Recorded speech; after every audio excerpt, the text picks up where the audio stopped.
Mum was 16 when she had me, and my dad left straight away. So it's only now that I reflect that we were pretty poor. Did that relationship with your dad ever get rekindled or anything like that? No, it didn't. He left straight away and didn't come back. I only really kind of reconnected with my father's side at his funeral, so I found out that he passed away at quite an early age. I haven't had any really father figures in my life growing up. Has that been a big driver in your life to set a standard of what your expectation of a father should be? I think, like, my wife and I talk about this a little bit, because I always feel like what I'm doing is never good enough for my kids. I think it's probably compensating in some way for what I didn't have. But in saying that, I didn't have a drive to reconnect with my father at any point in time.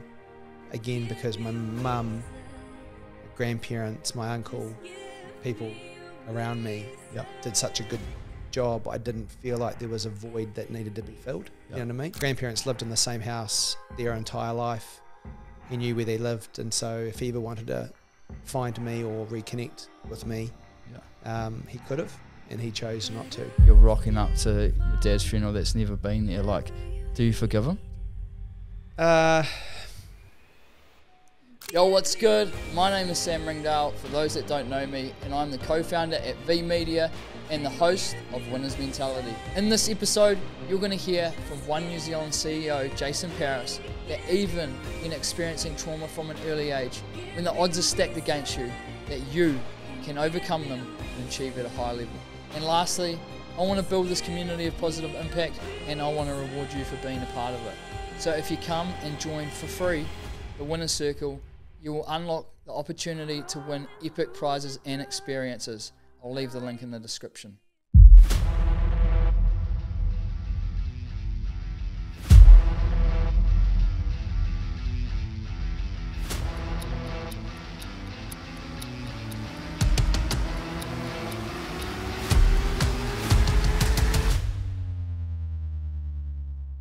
Awesome to see that you're quite engaged on social media and things. I'm not, like, it's not by choice. Oh, actually, from a work perspective, it is, but stuff that was on TikTok, Kimberly, she just forced me to do it. I had no idea. But like what I'm here for, I had no idea, just having a conversation.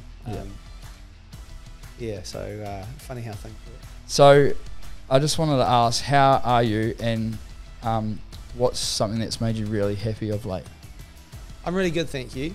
And it's my family that makes me really happy of late. So it's just such a blessing to know that they are happy, healthy, well-adjusted, well-mannered kids. And if home is right for me, then almost everything else is right too.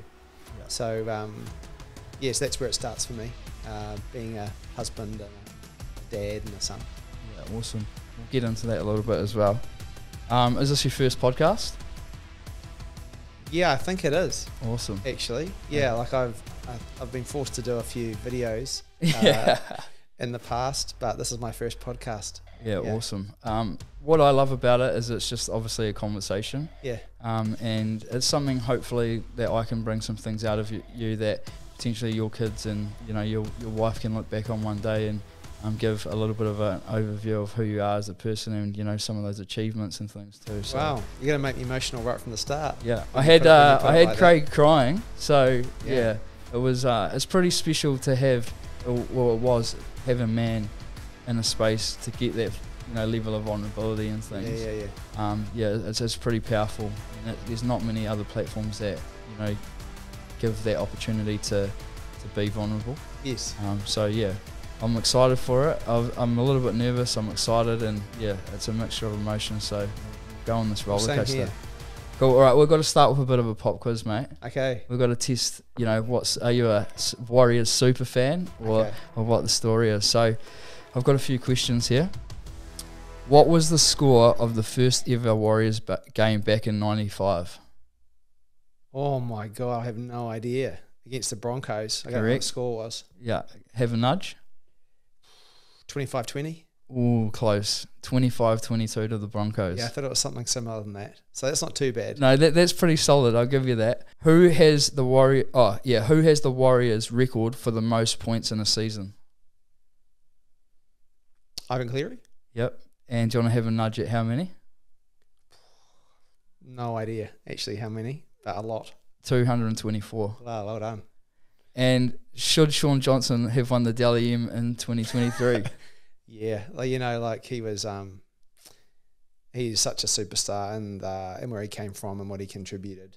That's not to take anything away from Ponga, because he's just a superstar as well. But I think what happened with the scoring is that we had so many superstars this season that Sean probably lost a few points to Whenua Blake or Tohu, Dallin, whereas Ponga was kind of just the standout player week in, week out. But I think he was graceful in defeat. Yeah, you might want to say no comment to this one. Is the bunker biased to the Warriors or? Yeah, no comment. Awesome, sweet as. No comment. So I would love you to paint the picture, mate. Like growing up in Southland, what are some of the biggest lessons that you learned as a kid? It was a real privilege to have a regional lifestyle as a kid. So it really genuinely was pick up your bike and leave home and then just come back to eat. And you didn't have to worry about anything basically. So it was just full of mates and sport. Yeah. And that was, that was fantastic. It wasn't we weren't a well-off family by any stretch. So Mum was 16 when she had me, and my dad left straight away. So it's quite a interesting upbringing, having a 16, 17-year-old bringing up a baby along the way. But it's only now that I reflect that we were pretty poor. Growing up, I don't ever feel like I never felt like I'd missed out on anything, and I think that's a credit to my mum. That's amazing. And so, like, did that relationship with your dad ever get rekindled or anything like that? No, it didn't. He left straight away and didn't come back. My dad was a bit of a shit by all intents and purposes, and Mum kept me connected on his side of the family. I was definitely stronger on Mum's side. Like, my grandparents were a very important part of my life. So was my uncles and my mum's brother. Was that just on one side or actually on both sides? Just on my mum, mum's side. But I only really kind of reconnected with my father's side at his funeral. So I found out that he passed away at quite an early age, at 50, when he was 54 years of age. And my wife and I found out about his funeral and went to his funeral down in Christchurch, pay our respects, but also he died quite young, and so we were thinking, is there anything that we need from a health perspective we need to understand? Yeah. And that was where I found out about my connection to Ngāi Tahu. Yeah, awesome. I didn't know about until that moment. Yeah. But yeah, I haven't had any really father figures in my life growing up. But again, just like I said before, I didn't feel like I missed out on anything. Yeah. But I probably did, because I like to think that I make a contribution to my children's lives. And so if I had have had a father in my life, who was a positive influence on me, it probably would have been a good thing. Yeah. Has that been a big driver in your life to set a standard of what your expectation of a father should be? Yeah, I think, like, my wife and I talk about this a little bit, because I always feel like what I'm doing is never good enough for my kids. Yeah, constantly. Yeah, and she's like, "You're an awesome dad." Yeah. And if I peeled that back, I think it's probably compensating in some way for what I didn't have. But in saying that, I didn't have a drive to reconnect with my father at any point in time. Again, because my mum, my grandparents, my uncle, people around me did such a good job. I didn't feel like there was a void that needed to be filled. You know what I mean? Yeah. My grandparents lived in the same house their entire life, he knew where they lived, and so if he ever wanted to find me or reconnect with me, he could have, and he chose not to. So I suppose it's a driver as to why I prioritise my family over everything else in my life. Which I think, is a good thing from my perspective. Absolutely, yeah, for sure. Yeah, I guess you've got to use those traumas or whatever they are, in your favour, and you can definitely or certainly go one way or the other with it, so you're better to use it for the right reasons. I mean, what are the emotions going through your mind when you're rocking up to your dad's funeral that's never been there? Like, do you forgive him? Because I go back to, there wasn't a void that needed to be filled. There was nothing to forgive. Yeah. Do you know what I mean? Yeah. There was a couple of little moments where, like this is the story of his funeral is a podcast in itself. Oh, okay. Like it was like a movie.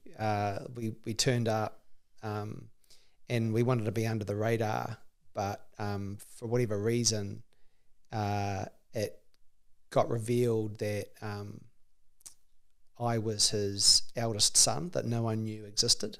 Oh, okay. And his other children were there. And did he have a relationship with them, or? He had. This is a lot. I'll cut to the chase. Yeah. He had 6 boys to 3 women. Okay. Yeah. And me, and then the next 2, and then the next group of 3 all didn't know the others existed. Okay. And so I found out at his funeral that I had 5 half brothers. They found out they had whatever, like 3 or half brothers that they didn't know existed.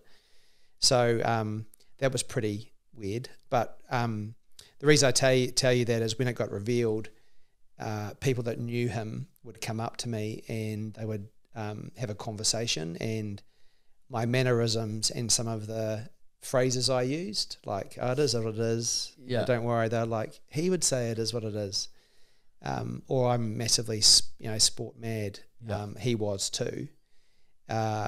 Those were kind of slight tugs at the heart, on you never having a relationship with a father around those types of things, So I know this is a bit probably sexist, but having to YouTube how to back a trailer, working out how to put a hook on a fishing on a fishing line, all that stuff that I'm trying to do for my children.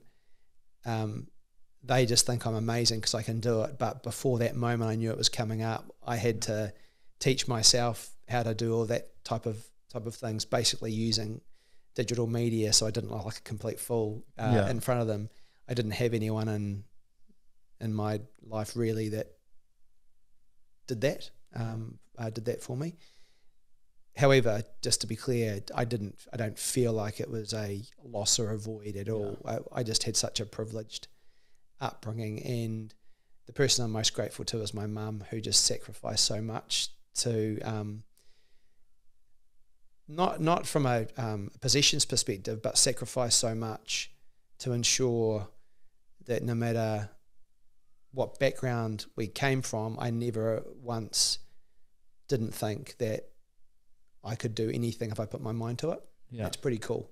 Yeah, that is. Not having any limitations. Yeah, man, what a start. Jeez, I don't know where this is going to go, but yeah, I honestly really appreciate you sharing that. It's all right. I wasn't expecting that, to be honest. So yeah, that's awesome. And one takeaway from me there is I feel like you can either be a victim to not knowing these things or how to, step up to the plate where needed, but we have all these awesome resources around us like YouTube and things like that we can take the bull by its horns, empower ourselves to go out and actually learn what, is needed to be learnt. So yeah. I agree with you. And it's funny, when I started at One New Zealand, it was Vodafone at the time, I got much closer. We have a foundation that we invest in. Yep. We spent about $2 million, actually $3 million now with One Good Kiwi. And I started getting close to some of the partners that the foundation worked with. And it's all around disadvantaged youth. Yeah. And they have this list of things that happen in children's lives that if you have more than 7 out of 10, you're likely to go into the criminal justice system. Yeah. And I had about 8 back from my background. Yeah. And then I was like, I haven't ended up on that path. Why? And so I asked everyone, every time I work with one of these organisations, I say, what is the difference? The single thing that you would say is the difference between a kid staying on the right tracks and going off the tracks. And they say 100% of the time it's having one person in their life that believes in them. It doesn't have to be their mum or their dad or an auntie or relation, just someone that has got their back and knows and believes in them. Yeah. Do you think that was your mother? That is the difference. Well, I had so many. Oh, awesome. That's my point. Like, it was my mum, it was my uncle, it was my grandma, it was my granddad, it was the neighbours. Like, it was such a cool community in Invis of, that takes a village to bring up a kid, and that was exactly how it went for me. And so I've been really lucky from a very young age, and right through my career, in fact, to have people that have backed me and believed in me. And I think that's the difference, basically. Yeah, that's awesome. I think it's from the homework that I've done is those moments, probably majority of people will crumble, or the people that do go to that high level of success use those moments to propel them and to drive them. And it seems it's not only been one aspect of your life that you've used, those hard times, but they've come and then you've used them to your advantage. So that's something to be extremely proud of. You have to make, like, now that I'm more aware of it though, you have to make a deliberate choice. Like when you face a situation, you have two choices. Can you see this as an opportunity to grow, or are you going to say this is an opportunity to kind of go into your shell and become negative? Yeah. So I think it's a conscious decision, and it's not an easy one either, right? You know yourself in those big life moments, and we all have them when they are so confronting. Sometimes it's really hard to see a path, through them. Yeah. Which is why I think when you've got someone in your life or people in your life that can give you some counsel and back you and believe in you, it's so important. Yeah, the emotions are going to come, and it's okay to sit with them. Yeah. And then it's the awareness piece, is like, and reflecting on that, like, build that roadmap. How am I actually going to move forward, rather than just not confronting it and just going about your life, because then the decisions that you make off the back of that, I feel, probably aren't going to be the best, because you've still got all that you haven't dealt with, and you're just going through the motions. Where sit with it, it's like the All Blacks, or probably any high performance team, if they take the loss or whatever, they're going to sit with it. Maybe the leadership group will have a meeting, but they'll sit with it for a while before they move forward and things. And the awareness is just such an important part to actually see that, and then roadmap it out of that. I think that's such a good point. Like, sitting with it is fine, right? Actually being sad and disappointed, either in others or in yourself, it's a fine emotion to have, I think. And it's about, at some point though, making a decision to go, okay, I'm done with this, and how do I learn from what's just happened to me, to us, and how do I use it as an opportunity? And making that deliberate decision whenever the right time is for you, I think, is really important. Yeah, that's awesome. Did you figure out from an early age what you wanted to do with your life? And, for anyone that is trying to, I guess, figure things out, like, as a young person, what would your advice be to them? Yeah, well, actually, I wanted to be a school teacher. Oh, yeah? And I applied for Teachers Training College in high school and got declined. And just another thing that hasn't obviously gone your way. And so it didn't, and I was disappointed. Like, I didn't get an A bursary, but I think I got a B bursary at school, which was enough to get, like, I had basically university entrance. Yeah. But for whatever reason, didn't get in. And so that propelled me to a path of work and taking a job. And so I decided not to go to university. So you've got no degree? No, didn't go to uni. I was coming back from a trip on the West Coast with the Southland rugby team. Oh yeah, awesome. It was an underage age group, and the manager of Trust Bank Southland was the manager of the Southland rugby team, Murray Heath.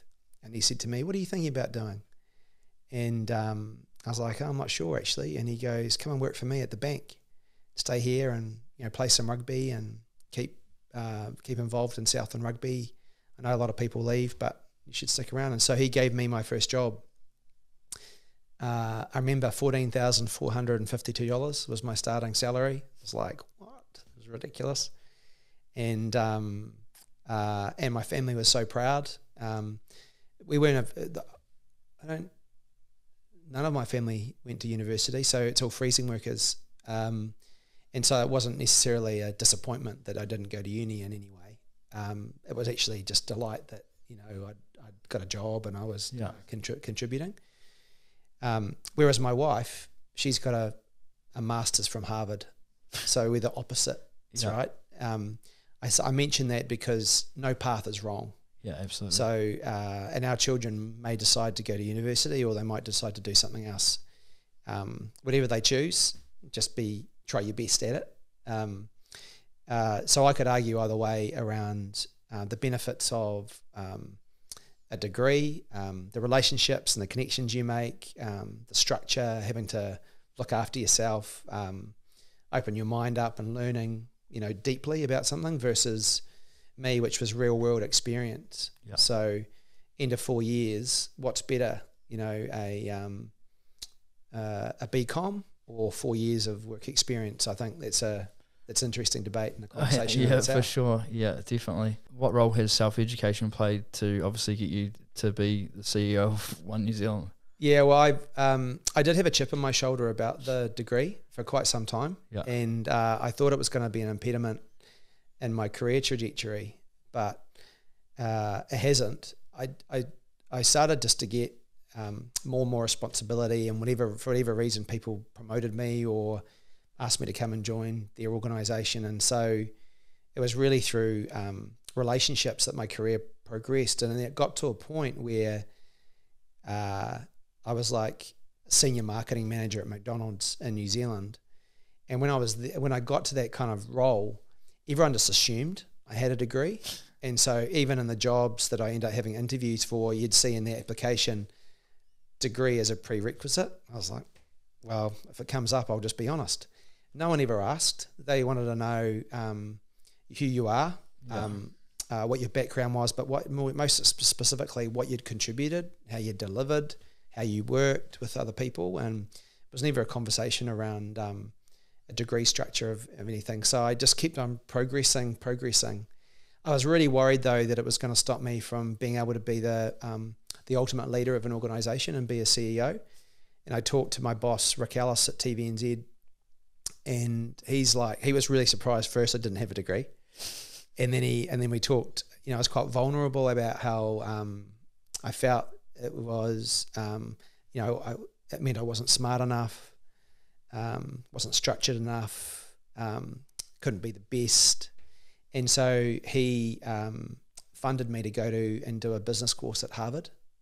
And my very first day I got to Harvard, and I was with about another 120 people that all had like MBAs or whatever it was. And I was like, really? Like, they were really impressive people, but I was like, why had I convinced myself that I wouldn't have anything to contribute in this environment because I didn't have a degree? And when we were, doing understanding case studies and talking about strategic scenarios and decision making and how to make money, and I was contributing with the best of them. Again, because I had additional probably 4 years of work experience versus the 6 years of study that they had maybe done. So it really got a monkey off my shoulder of insecurity and self-doubt that because I didn't have this formal qualification, I was not as good as anyone else in business. Yeah. And it was so it was a kind of nice moment, not one of extra special confidence at all. Just not walking around like Conor McGregor or anything. Not at all. Especially not when you're married to someone who graduated first in Harvard with a master's in Rach, and she's such a better person than I am. It'll be interesting to see what she says. She'd probably say the same thing about you, mate. Well, I'd hope so. Right? I'd hope so.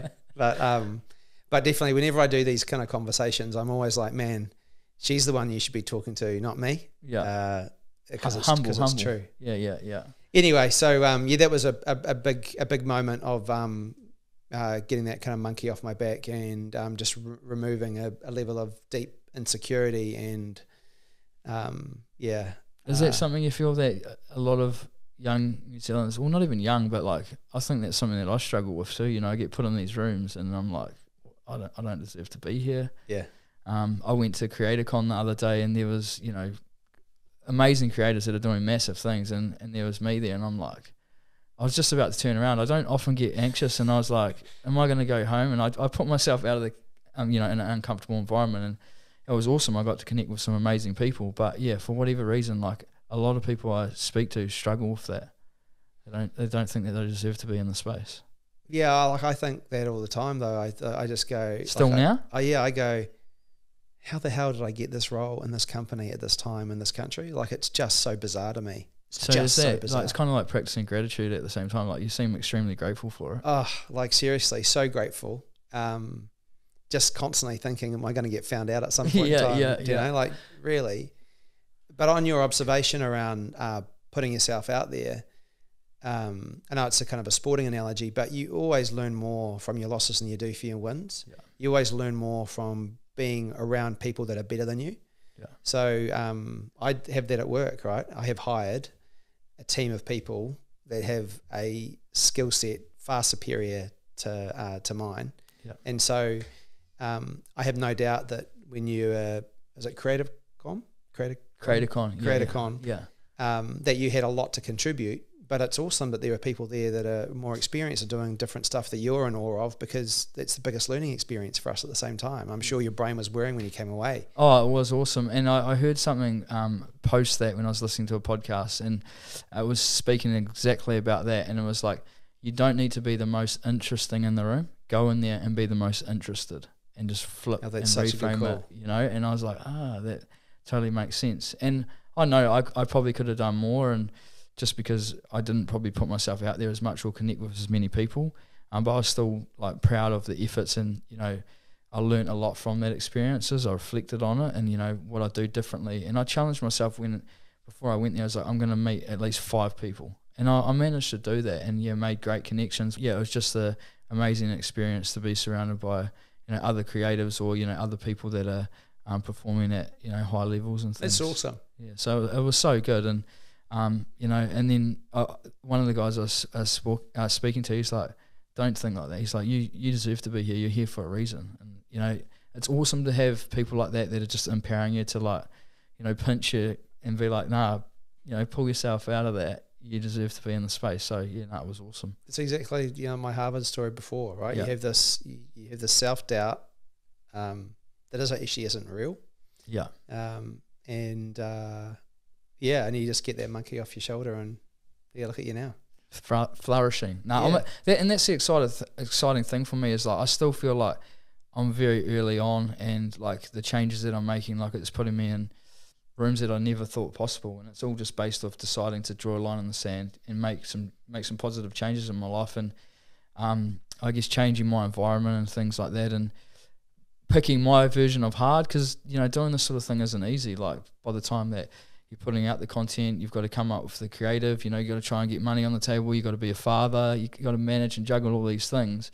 And, you know, life's going to be hard in one way, shape or form, but I choose what that hard looks like. And, you know, it's far more empowering and it makes it easier by having that purpose when you're falling off from time to time is to pull yourself and get back in the space and, you know, continue to carry on. Because I haven't been as disciplined as what I'd like to be, but I've been persistent. I'll keep going. I'm like a cockroach. Try to squash me, I'll keep going. What are some of the things that you're most proud of that you've achieved?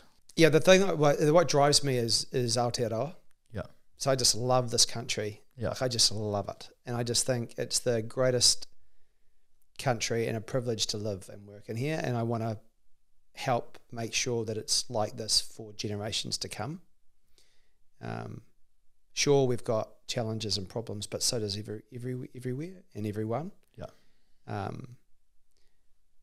So what are the things I'm most proud of? I know that there's been some cool things that have popped up lately with shutting bits and pieces down and not giving them a platform, and what are some of those things and why are they important? Yeah, I think so. My family, like without a doubt, it starts and ends with them. But from a work perspective, there's loads of things. So TVNZ On Demand.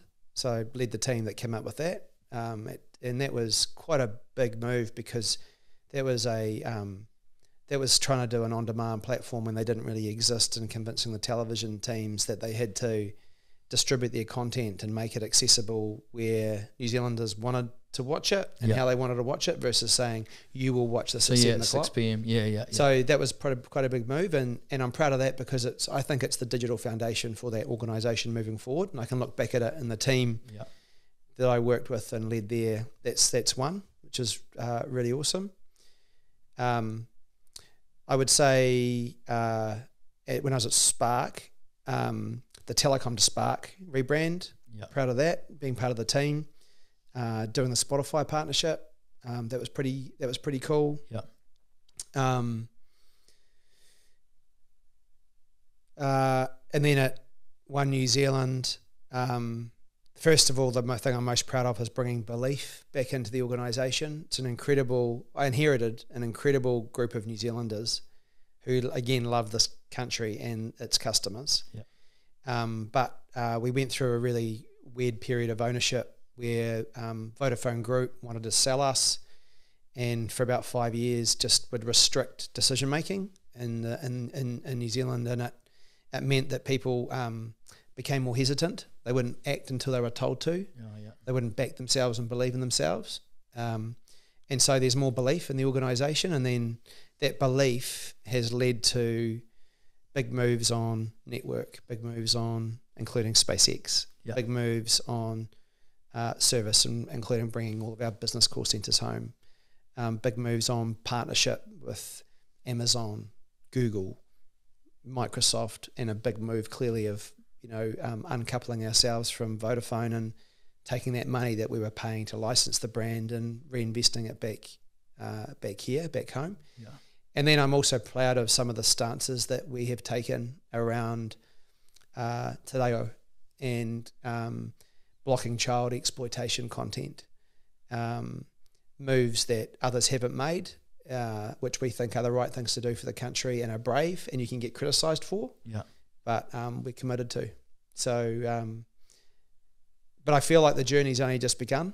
Again, back to I still feel like I've got to earn the right to be in this role every single day, that I still feel like I'm an imposter, I still can't quite believe I'm in here. And so you go, man, I just don't want to have any regrets. So when my time comes up, I want to make sure that when I reflect, I go, no regrets, at least from a being at my best.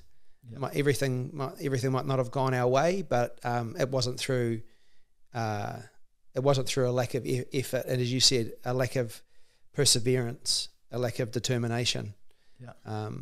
I loved what you said before, choose your own hard. I like that as well. So we've chosen our own hard, and because we're committed to it and we know it's the right thing to do, it gives you the foundation and the confidence and the commitment to when it does get hard to still be committed. Yeah, that's awesome. And maybe for somebody out there that is struggling with belief, obviously not in a business capacity, but is there any advice that you could give to, I guess, regain the belief in themselves? Or so find someone, and hopefully that there's someone that is in your life now that believes in you, and spend more time with them and be open with them about how you're feeling. And it's often when you're vulnerable and open, you'll hear back some stuff from them that'll recorrect your views and your belief in yourself. Yeah. If you don't have that, find someone. New Zealanders are good people who and love nothing more to help and support each other. In fact, humans love nothing more than doing something for someone else. It's a gift. So asking someone for a favour, which is one of the things I struggle to do. I struggle to ask for help. It's actually a gift to the person that you're asking. Don't feel guilty about it. It's genuinely a gift. And so asking someone to have a chat with you or to believe in you, I think is great. And then know that when stuff comes up in your life, which is tough, you do have a choice as to how you react. You might not feel like it at the time, and it's okay to not have that level of clarity in the moment, because we all don't. Yeah. And it might take a day, a week, a month, or a year, but make that deliberate decision to be half glass full, see the opportunity for learning and growth and development. And it's funny, if you make that decision, my experience is that it always works out for the better. Yeah, for sure. I think with the vulnerability too, I find, well, just maybe from the people that I know, they find it tough to, open up. And so I think from the other side of the fence is like we need to become vulnerable ourselves to allow the other person that may not, be willing to be vulnerable. So, a problem shared is a problem halved. I've got nothing to hide or feel as though I'm an imposter because, people might not know these things, and then they see me trying to, do a good job and talk about all the good things. So, it's really important to, also to check in and to allow people to be vulnerable and set the standard that way. And I agree with you, but it's a constant challenge. Yeah. So I know that when life gets tough, I don't ask for help. Yeah. I go into I go in and go, right, this is all on me, right? And I will go into a room or into a zone myself where I've got to dig myself out of it, where the opposite is what needs to happen. Yeah. When life gets tough, you need to be open and vulnerable. And every time I've chosen to be open and vulnerable, I've always navigated through it much more positively. And probably a lot faster. Than I have. But I constantly forget it and don't do it. I could be wrong. I feel like that's definitely, like, women seem to be able to do a better job of that vulnerability. And, they'll chat about it. Whereas, as men, we be like, nah, I'm just going to carry on, just push through it, get on with it. Yeah, correct. The other thing I've learned about, yes, women are definitely better at being open. And when they are with you, you don't have to be in solution mode the whole time. That's one of the things that really pisses Rachel off, is she just wants to talk about it and listen. So here we're going to do my it. Right, partner is going to love hearing this because I'm exactly the same. And Rachel's like, can you just stop thinking about what we need to do next and just listen? And by the way, we're going to talk about this exact same thing in a week's time, and just, it's all good. We're going to talk about it again, and we're going to reflect. And you still I have to do be find that hard though, because it's just in my head. I'm just like, right, I want to deal with it now. We're going to move forward from it. And I find it impossible not to just get into action mode. Solution orientated. Yeah, absolutely. So how is it just by having your wife there to, like, shake you and tell you, no, we're going to give it a week or a few days before we attack it? Yeah, it's just reflection and listening. Yeah. Which I'm getting better at, but I'm nowhere good at this point in time. Yeah, see, nobody's perfect out there. No. We're all learning as we go. Yeah, I'm better than before. Awesome, that's good. Keep that mantra, I like it. So you're obviously a man that's not afraid to use his voice. How do you overcome the fear of judgment? Because I have confidence in my intent. And even if I get it wrong, I know that my intent was right. And I'll put it in as a mistake or an experiment and move on. Yeah. Again, I have that clarity and I have that clarity now and reflection now. In the moment when you make a call, and it was made with the right intent, but it doesn't work out the way that you thought it would, then it doesn't necessarily feel all that great. But I'm comfortable that every decision that I make was made for the right reasons. Yeah. Never for me, always for others, and that gives me confidence. I went to, this is years and years ago. I don't even think Steve Hansen was the All Black coach at that point in time. He may have been assistant coach. Yeah. But he said, the mirror never lies. He talked to the All Blacks about that. And so when you look in the mirror and who you see back at yourself, you can say whatever you want to anyone else, but you can't lie to yourself. Yeah, it's the most confronting thing. It is the most confronting self. So when you look in the mirror and you look in your own eyes, what do you see? And you want to see someone staring back that you're kind of proud of, right? Yeah. Or that you know, even though there's made some mistakes, you will be proud of again. Yeah. And because you know who you are as a human being and the intent that you have.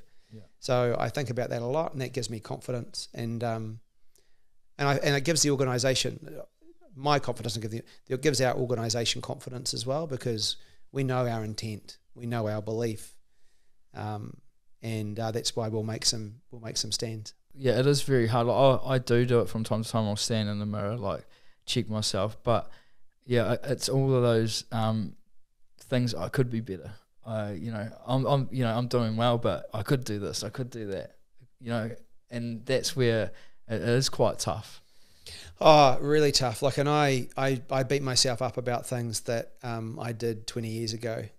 So I remember at high school being mean to someone that I shouldn't have been to impress a girl. And I remember his name and I remember her name, and I feel like a real dick. And it was just like, so I remember that specifically. There are other moments, and from a business perspective, where I had to let someone go. They're always the most difficult decisions in an organisation, when you have to let a team member go. Yeah. And I beat myself up because there's a whole bunch of reasons around it. It could be, did I bring them into the wrong role? Did I not give them the right training and development and support, the right guidance, the right mentoring? Whatever it ends up being, whenever you lose a team member, you feel it personally, and you beat yourself up about it. So those are, they're hard moments, but it's important not to forget them, because I think that's what makes you better. Are you still concerned that in New Zealand there is a level of division, anger, self-focus and negativity that's concerning? And how can we be better as individuals? It's one of my biggest concerns about this country is the division and the anger, and this constant focus on what we disagree on versus what we agree on. It doesn't matter, what you look at, whether it's a sporting team you support, or the government being elected. We all want the same thing, right? We all want our team to win. We all want New Zealand to be a better place. Yeah.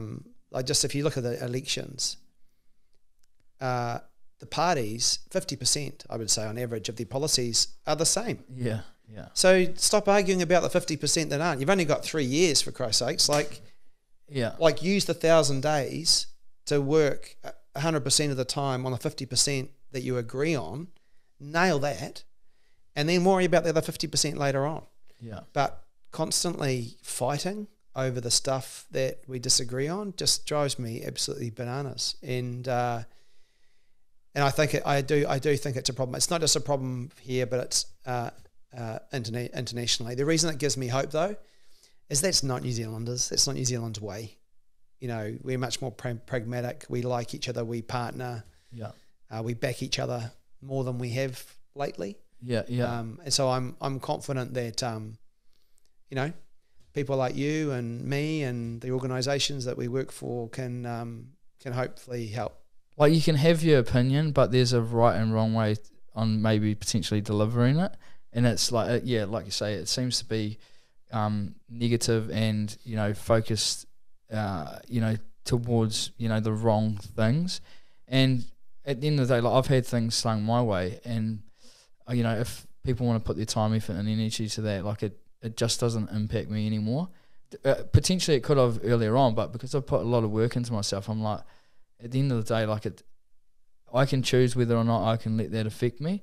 and I choose not to let it affect me. I appreciate your time and effort. And a couple of times I've just, spoken back and just said, hey, look, I respect your point of view. You're entitled to it. Thanks for your opinion. And then they'd write back like, oh, Jesus, you are a good bloke or something like that. And it's like, those little moments, and then hopefully that might change the other person's perspective and things too.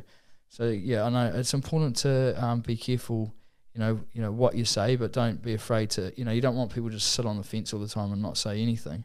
No, I agree. I think like good debate, healthy debate is excellent, right? Yeah. But I do the same thing. I have really good conversations with New Zealanders about what we're doing and what we're not doing, and in the main, even if we disagree, we actually understand each other's context, and rationale.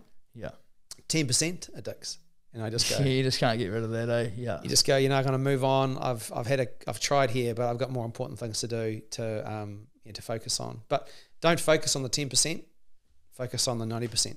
Yeah, for sure. And you just don't know what the other person's going through. It's potentially their outlet to. That's a great call. Let go. It's a great call. So you can, I guess, reframe it that it's a good thing that they've, I guess, letting go in some way, shape, or form, because life could potentially be terrible or whatever. They've just lost their wife or and that's something I learned, like having a sales background too, is like some days you might go engage with somebody and they just don't want a bar of it or anything like that, but you got to understand like what's actually pushing that level of communication or what's going on in the background for them to be having a bad day and those sort of things as well. Yeah, I agree. It's such a good reminder. And sometimes it's just a good, if people are like that, just be like, oh, you kind of, maybe you're not yourself today, is everything okay? And then again, it's potentially leading to be vulnerable and, somebody will be like, well, actually, no, I'm not, like these are the things that are going on. Yeah. You probably build a better relationship out of it. I think especially, the economy's tough, like there's a lot of stuff. And so one of the pieces of advice I had is when you're having a conversation with your team or someone you care about and you say, how are you? You follow up with, no, how are you really? Yeah. And because that first reaction, I'm good, is often not reflective of how they really are or they really want to talk about. Yeah. We do a thing at work now where we spend the first 25 minutes of our weekly executive meeting going around the table talking about what's keeping you awake at night and what are you excited or grateful for. Awesome. And each of us go around, and it's sometimes it's work related, sometimes it's not, and it's a really lovely moment to for people to be vulnerable, to build deeper relationships. Yeah. But it also brings people into the room. So when you come into the meeting, everyone has got different stuff going on in their lives. Yeah. They might be in the room, but they're not on the same page. So we've found it. We've only introduced it for the last kind of 3 months. We actually learned it through an all-black high performance lab that we did, which we found really beneficial. And it's one of the rituals that we put in place, and it's been really helpful for us. Yeah, that's awesome. Gratitude is something that I've been a little bit slack the last few days, but ideally I like to try to practice that every day. And then I've come up with a kind of little framework. It's called RIG, reflection, intention, and gratitude. So every day I'll reflect, and then I'll set the intention for the day, and then the 3 things or 5 things that I'm grateful for. And I use that every day, and it's a really awesome framework, and it's certainly changed my life. And I've said it a few times, but I was never a man that was going to be writing and reflecting on what's going on. And then that level of vulnerability with myself has gotten a lot deeper, and I feel like I can stand on over the problem and actually look down on it, and then build that framework or that roadmap out as to how I move forward from it and things. So yeah, that's a really awesome piece of framework that I use every day. That's awesome. I like that too. A more basic, definitely, that I heard from someone the other day, which I quite liked and I've remembered, is replacing got with get. So when you say, I've got to do this, you go, no, I get to do it. Yeah. So we're all busy. We know we overcommit ourselves. Could be friends, could be work, could be family. Yeah. Just that little rephrasing of, should I get to go to this meeting? I get to spend time with my kids. I get to do this piece of work. I get to has been helpful for me as well. And it's back to that being grateful. Yeah, for sure. Yeah, that's something that I've used at the gym a few times as well. It's like, no, I get to push this bar off my chest. Oh my God. I haven't quite made the transition to I get to go to the gym yet. Yeah. So, maybe that's a work on. Yeah, awesome. The most generous gift you feel is presence and focus. What are some of the key things to be better at these, you think? Well, one is what we talked about before, not being in solution mode. Yeah. So if I know that I'm in solution mode, I'm not really present because I'm thinking ahead of what the person's saying to an answer versus really listening. Yeah. So that's one work on. And then the other thing I talk to my team and the organisation about is making guilt-free choices. So I meet every single person that comes into One New Zealand. Yeah. Did it actually yesterday. And I give 3 messages, but one of the messages is there's no such thing as work-life balance, only work-life choice. In our industry, you could work 24 hours a day, 7 days a week and never get everything done. That is unhealthy. I don't want you at work if you're not good at home first. The worst place for you to be is at work when you're worried about home. The worst thing for you to do is be at home and be doing work. So if your loved one's trying to have a conversation with you or you're a friend and you're on your phone or doing emails, that's not helpful either. So I make guilt-free choices that when I'm at home, I'm at home. Or when I'm with my friends, I'm with my friends. But I also make a guilt-free choice to be at work. And I might work late one night or I might work some weekends. And I'm guilt-free about that as well because I've made those choices. So so those are the things I'm working on, not being in solution mode and then constantly making deliberate choices that are guilt-free to make sure I'm present and focused in the environment. So you're massive on like big ideas, big thinkers, putting yourself in the room with these sort of people. Like for anybody out there that's listening that may not have like access or the opportunity to get in these rooms with these sort of people, how do you go about that? Ask, have a crack. Like this is the best thing about New Zealanders is that what's the worst that can happen? Yeah. You say no. Like, I talked earlier about this kind of, solo mum, 16-year-old, out of Vimbers, and doing deals with Elon Musk and SpaceX. Like that's like it's just the most bizarre thing. Yeah. I remember when I was at TVNZ, I saw there was a YouTube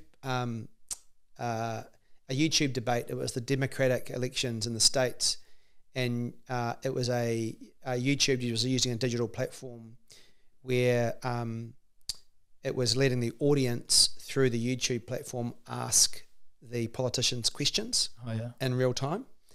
And I was like, shit, that's really interesting. But we didn't have a digital platform at TVNZ that we could replicate. And I was like, actually, and the audience is already in YouTube.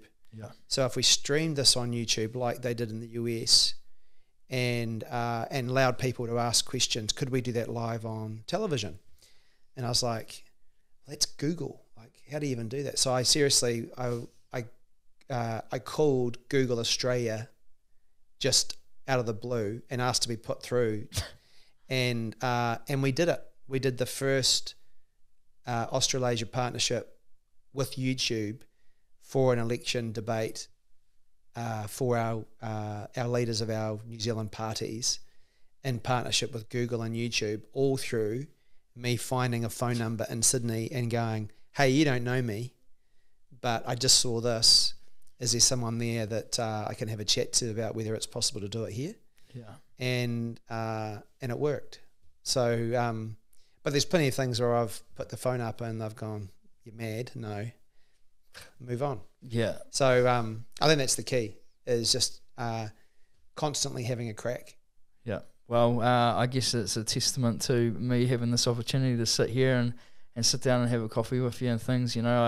I look to see who some people are in the country that inspired me, and Jason gave me his time, his effort, and his energy. So I'd say shoot more shots, and there's been plenty of people that have left me unseen, that's for sure, because I've put a lot out there.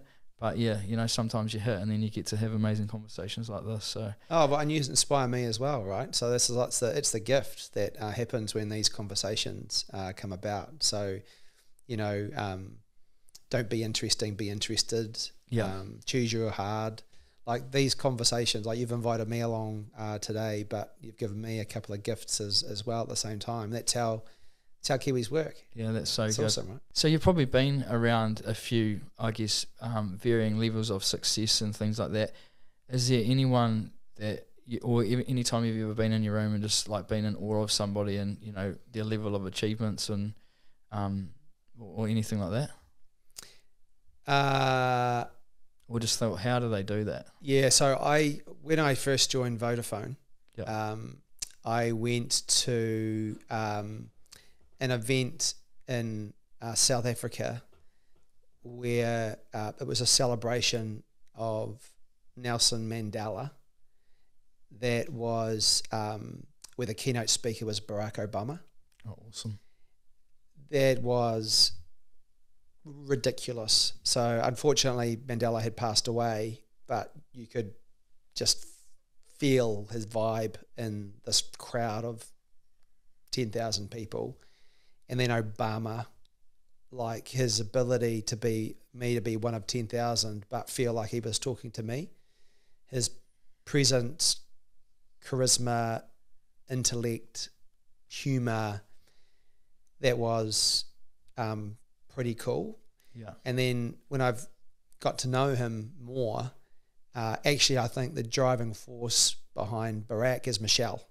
Yeah. So I'm really interested to watch what she's going to do and whether she comes through as a leader of the US at some point in time. And the reason I mentioned Michelle is she was on the stage at the same time, but nearly overshadowed him, even though she talked about 10% of the time, but her presence as well. So, the Obamas for me, power couple. Like, in awe. And then anyone to do with sport, like anyone who's like, I seriously, anything, whether it doesn't matter whether it's darts, badminton, squash, rugby league, cricket, touch, bowls. I'm in awe of anyone who has put themselves out there and achieved at the highest level.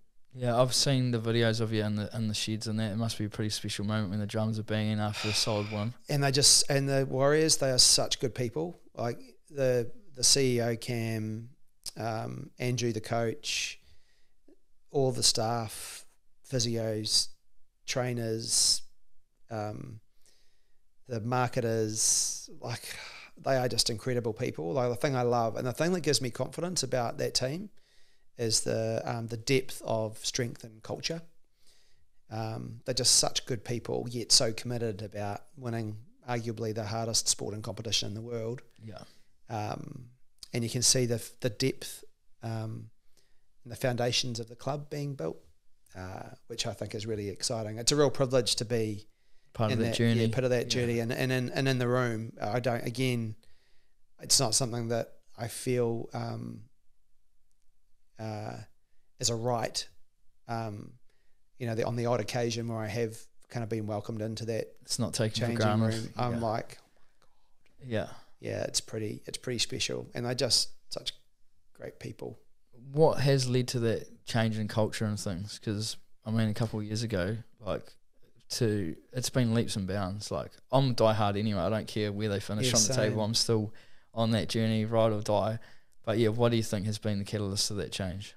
The leadership has been a big part of it. And I mean leadership at all levels. I think the team and management. So Robbo, the owner, coming in and saying, I'm a long-term owner that's going to back this club. Yeah. He's like so passionate.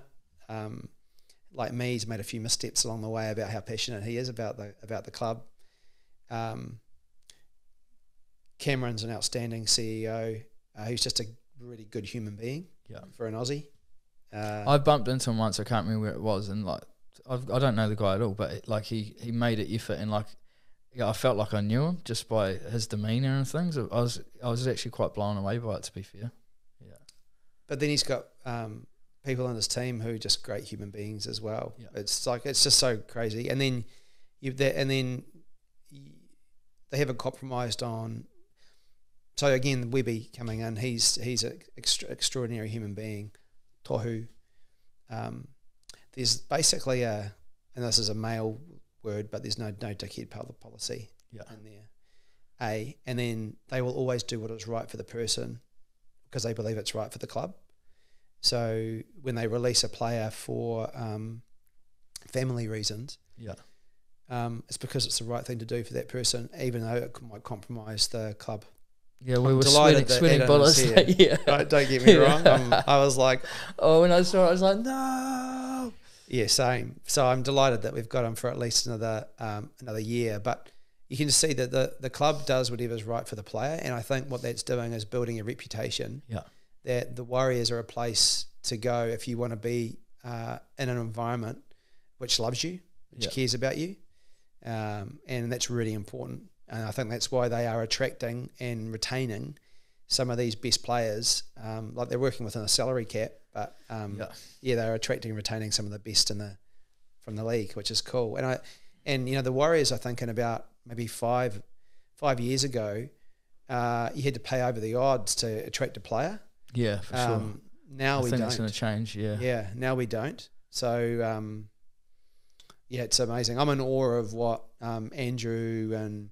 It's just captivated the whole country. Like I know people that don't love rugby league, and I felt that it overshadowed in a big way. It was Rugby World Cup year for this country. You know what I mean? Yeah. And that was all people were talking about, like people that don't even love the sport. So yeah, it was pretty special to see, and just the games that I went to, it's on a whole nother level. It's definitely the best sporting spectacle in the country, without a doubt.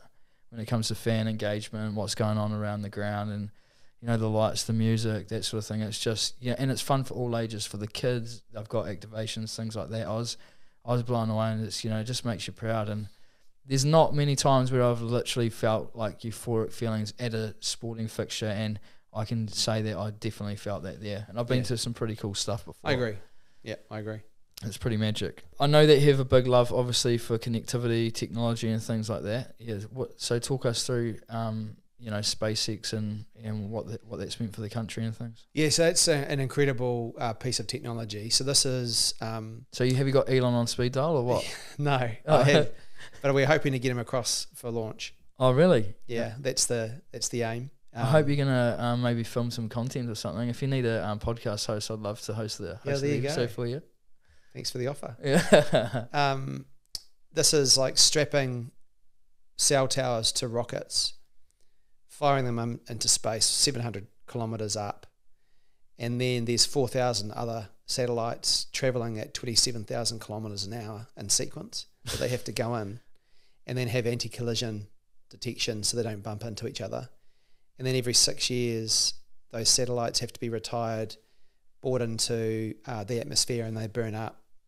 And then another one has to come in its place in sequence, so you have 100%. I know it's like just the technology behind this is mind-blowing, but the cool thing about it is that New Zealanders are not going to have to worry about the fact that there's 4,000 or 5,000 of these satellites travelling at 27,000 kilometres an hour.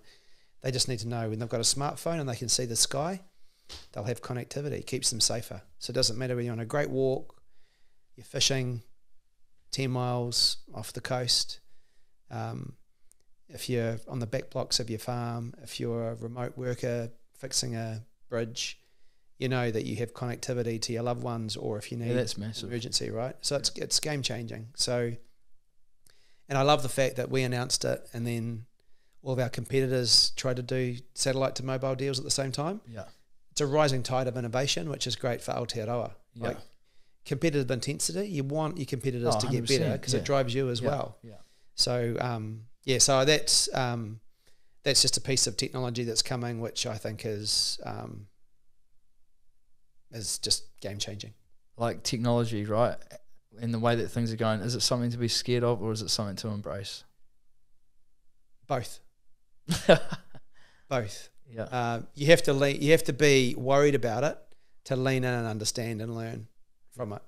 So I still think there's, especially with generative AI coming through, we definitely have to be very deliberate around the guardrails that we put around generative AI, remember that it's our customers' data, not our data as a business that we're using.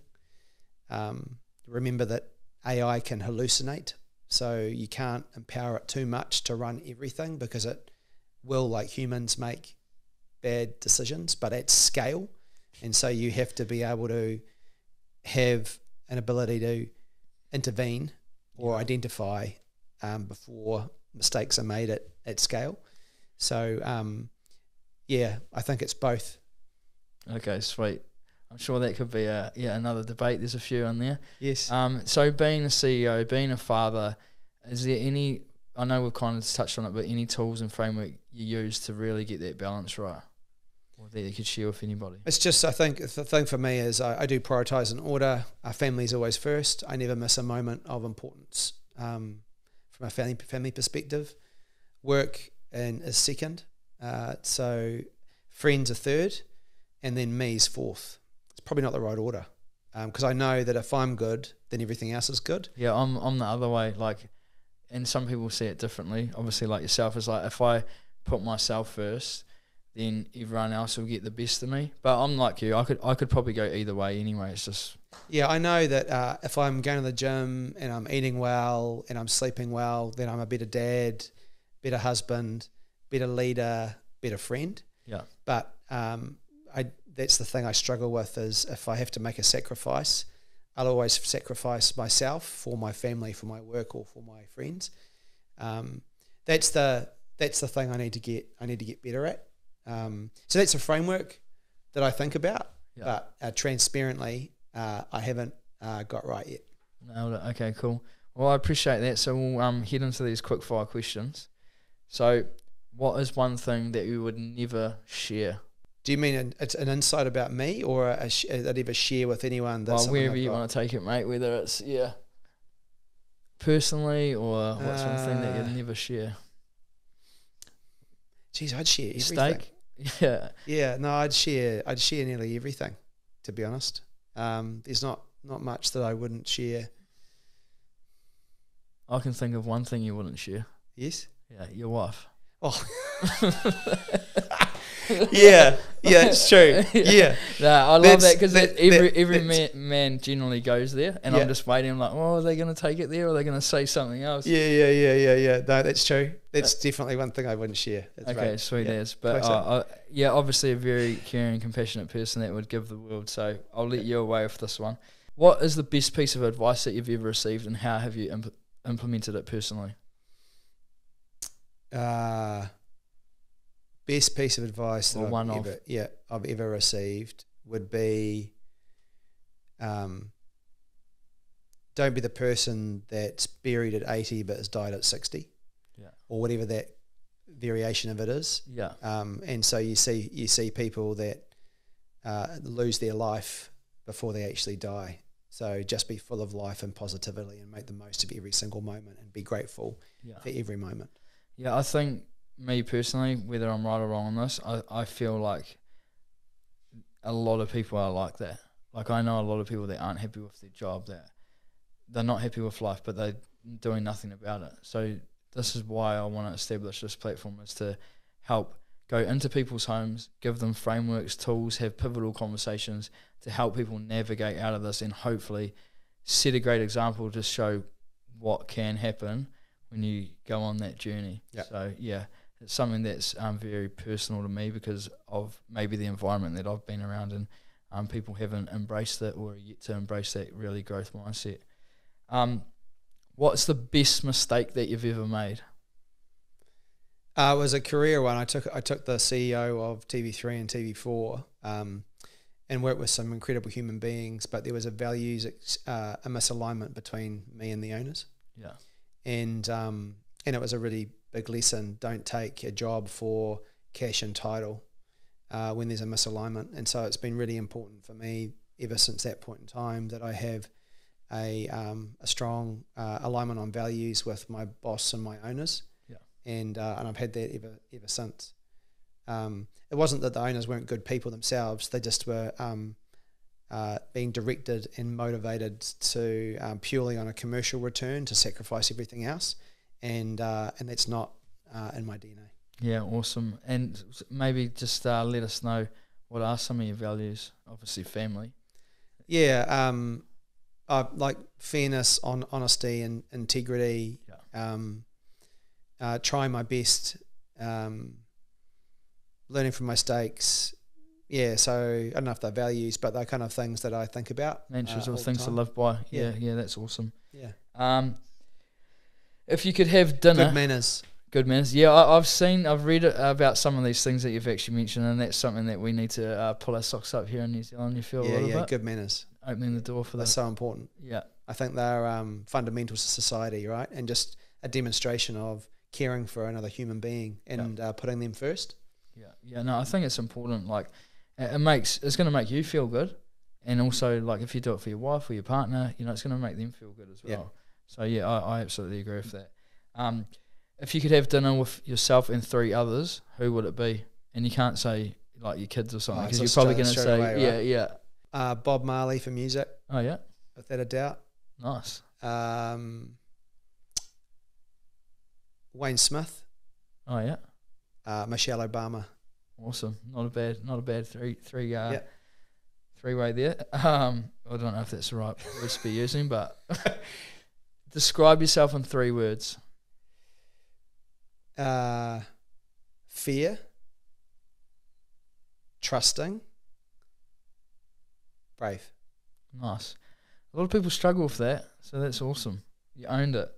Whether or not you want to go into this, I have read it, so it is out there. Your most embarrassing moment. Oh man, there's so many. So there's so many, but definitely like being naked in the hotel reception was right up there. Luckily, I was pretty pissed at the time, so it kind of. But that would be. Was the Macca's worth it? Macca's is always worth it. That's awesome. Yeah, if you want to learn more about that, just Google Jason's name. There's a wee story there. What would you love people to take away from this episode today? Attitude is everything, and surround yourself with people that believe in you. Yeah, awesome. Well, I hope you enjoyed the episode. Honestly, thank you so much for your time, mate. It's been an absolute pleasure. I knew it was going to, bring the fire, and I've definitely have learnt through it, and I can't wait to share it out there to the big bad world. So I'm excited to see where you take the business, the brand, and also I'm sure your kids and your wife are extremely proud of you, and it's an absolute pleasure to sit here with you today, mate. Thank you so much for your time. No worries. Thank you, and congratulations that everything you and your team are doing. Super proud.